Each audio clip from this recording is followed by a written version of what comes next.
University మంచి భవిష్యత్తు కోసం తెలుగు విద్యార్థులు ఇష్టపడే యూనివర్సిటీ.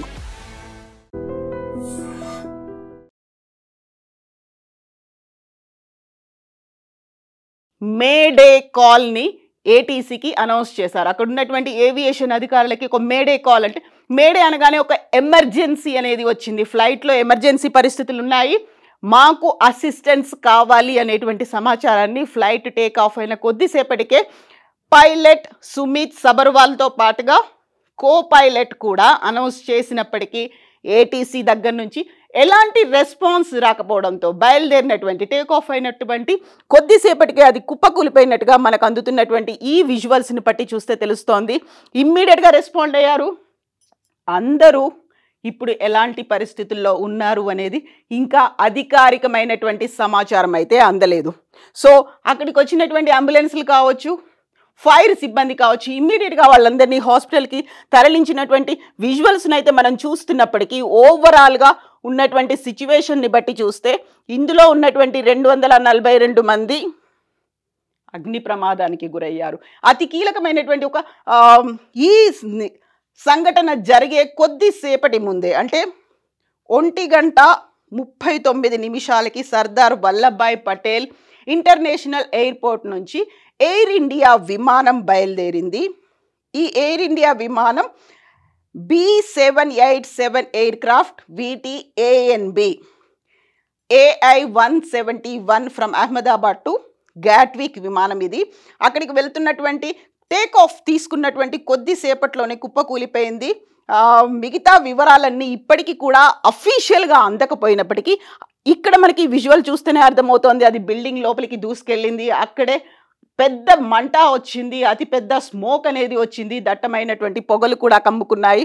సో టేక్ ఆఫ్ అయిన కొద్దిసేపటికే కెప్టెన్ సుమిత్ సబర్వాల్ LTC ఆయనకి 8200 గంటల ఫ్లయింగ్ ఎక్స్పీరియన్స్ అనేది ఉంది. దీంతో పాటుగా కో పైలట్ కూడా 1100 గంటల ఫ్లయింగ్ ఎక్స్పీరియన్స్ ఉంది. ఏటీసీ ఎయిర్ క్రాఫ్ట్ డిపార్ట్మెంట్ దగ్గర నుంచి వచ్చినటువంటి సమాచారం ప్రకారం రన్వే 23 నుంచి ఈ విమానం బయలుదేరింది. మేడే కాల్ని పైలట్ ఏటీసీకి అందించినప్పటికీ అక్కడ రిసీవ్ చేసుకోవడానికి ఎవరూ లేకపోవడంతో ఇమ్మీడియట్గా కుప్పకూలిపోయింది అనేది DGCA ఇస్తున్నటువంటి సమాచారం. ఇక దీంతో పాటుగా మనకున్నటువంటి ఇతర వివరాలని బట్టి చూస్తే కూడా విజయ్ రూపానీ, ఇంతకుముందు నేను చెప్పినట్టుగా ex-CM విజయ్ రూపానీ అదే ఉన్నారు. ఆయనకి బోర్డ్ అయ్యారు రూపానీ విజయ్ రామ్ నికాల్ లాల్. సో బోర్డ్ అయినటువంటి కొద్దిసేపట్లోనే ఇది కుప్పకూలిపోయినటువంటి దీంట్లో ఆయన కూడా ఉన్నారనే ఒక సమాచారం అందుతోంది. దీంతో పాటుగా అతి కీలకమైనటువంటి ప్రకటనని టాటా గ్రూప్ కూడా రిలీజ్ చేసింది. With profound sorrow, I confirm that Air India Flight 171 operating Ahmedabad, London, Gatwick was involved in a tragic accident today. అనేది టాటా గ్రూప్ కూడా కన్ఫర్మ్ చేసినటువంటి వార్త ఇది. సో ఓవరాల్గా అతిపెద్ద దుర్ఘటన అయితే సంభవించింది.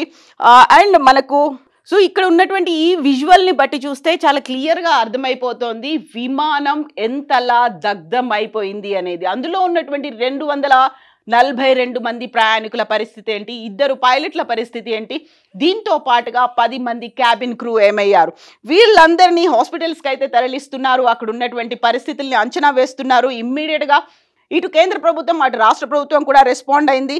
ఇక ANI అందిస్తున్నటువంటి వివరాల ప్రకారం అయితే వారందరికీ హాస్పిటల్కి తరలించారు. కావలసినటువంటి ఇమ్మీడియట్ మెడికల్ ట్రీట్మెంట్స్ ఏవైతే అవసరం ఉన్నాయో వాటన్నిటిని అందిస్తున్నప్పటికీ కూడా పూర్తి అధికారికమైనటువంటి వివరాలు ఇప్పటికీ కూడా అందలేదు. PM మోడీ అమిత్ షాతో మాట్లాడారు. అమిత్ షా గుజరాత్ CMతో కూడా మాట్లాడారు. అవసరమైనటువంటి సమాచారాన్ని సేకరించే పనిలో పడ్డారు.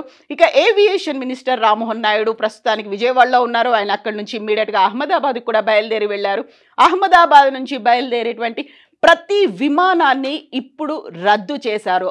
అహ్మదాబాద్లో నుంచి కానీ అహ్మదాబాద్కి వచ్చేటువంటి విమానాలు కానీ అక్కడికి ఏవి రీచ్ అవ్వట్లేదు, వాటిని తరలించారు. ఎట్ ద సేమ్ టైం ఇమ్మీడియట్గా తీసుకోవాల్సినటువంటి యాక్షన్స్ గురించి కూడా చర్చలు అనేవి కొనసాగుతున్నాయి. అసలు యాక్చువల్గా ఏం జరిగింది, ఇందులో ఏదైనా కుట్ర కోణం ఉందా? ఎందుకంటే ఏటీసీకి ఒక సమాచారం వచ్చింది, మేడే కాల్ వచ్చినప్పటికి కూడా ఏటీసీలో ఎవరు ఎందుకు స్పందించలేదు. ఇమ్మీడియట్గా బయలుదేరిన వెంటనే మేడే కాల్ అనేది అక్కడ ఎమర్జెన్సీ పరిస్థితులు వచ్చాయి, అత్యవసరమైనటువంటి పరిస్థితులు వచ్చాయి, మాకు అసిస్టెన్స్ అవసరము అనేటువంటి కాల్ని పైలట్ ఏటీసీకి అందించినప్పటికీ కూడా అక్కడ ఎవరూ లేకపోవడం ఏంటి, అందులోనూ ఒక అంతర్జాతీయ విమానాశ్రయానికి సంబంధించి ఇలాంటి సంఘటన జరగడం.